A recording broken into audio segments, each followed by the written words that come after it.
Welcome to highlights of round 4 of this Telenet Superprestige series from Ruddervoorde here on GCN Racing, with 3 different winners from 3 different rounds. Celine Del Carmen, Alvarado and Sana Kant, the world champion, who made the early running. Ellen Van Looy of Telenet Baloise Lions getting one of the best starts that we've seen from her in the season so far. It was the quick feet of Alvarado again that ran clear. She had won the first round in Heaton. The double winner, Sana Kant, behind her. On lap 2, Alvarado was already opening her advantage. The chasing group of Worst, Compton, Avan and Roy, and overall leader Yara Castelline were chasing hard, but no one was going to come back to the Dutch rider at the head of the race. The world champion really is finding her groove now in her winter season. Alvarado, the European under-23 champion, is 1 week away from the defense of her title. Will she be swapping that for the elite title in 2019?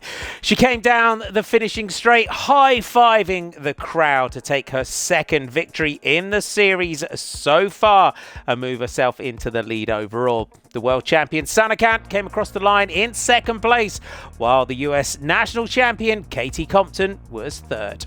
There's your podium: Celine Del Carmen, Alvarado, Sana Kant and Katie Compton.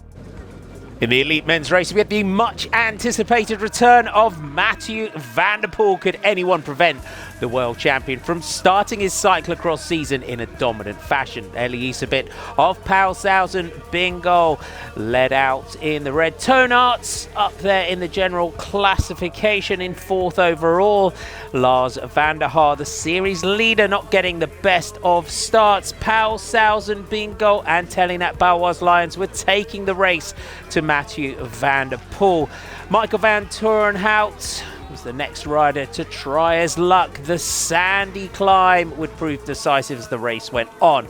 Toonarts had made it into the group, including Merlier, Swake, Benoist, with Tom Pidcock sprinting onto the back of the group. Laurent Swake was the next to try his luck, attacking up the inside of his teammate Isabit. This was what Van der Poel needed.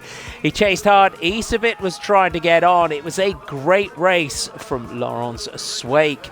Van der Poel getting on terms. Pidcock found his way through on lap 3, but the British champion went in too hot to one of the off-camber sections, and that would be his time in the lead at an end.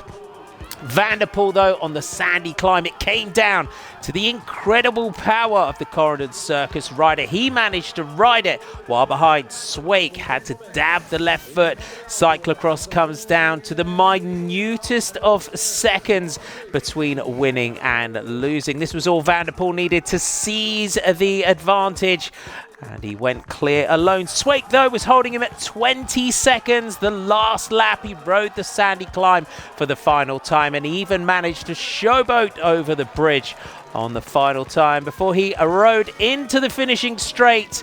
The king is back. Mathieu van der Poel takes his 4th victory in Ruddervoorde and starts his cyclocross season with a bang. Laurent Swake crossed the line for a respectable 2nd place, while Toonarts was happy with 3rd, just ahead of Crefrin's Tim Merlier. There's your podium in Ruddervoorde. Mathieu van der Poel on the top step for the first time this season.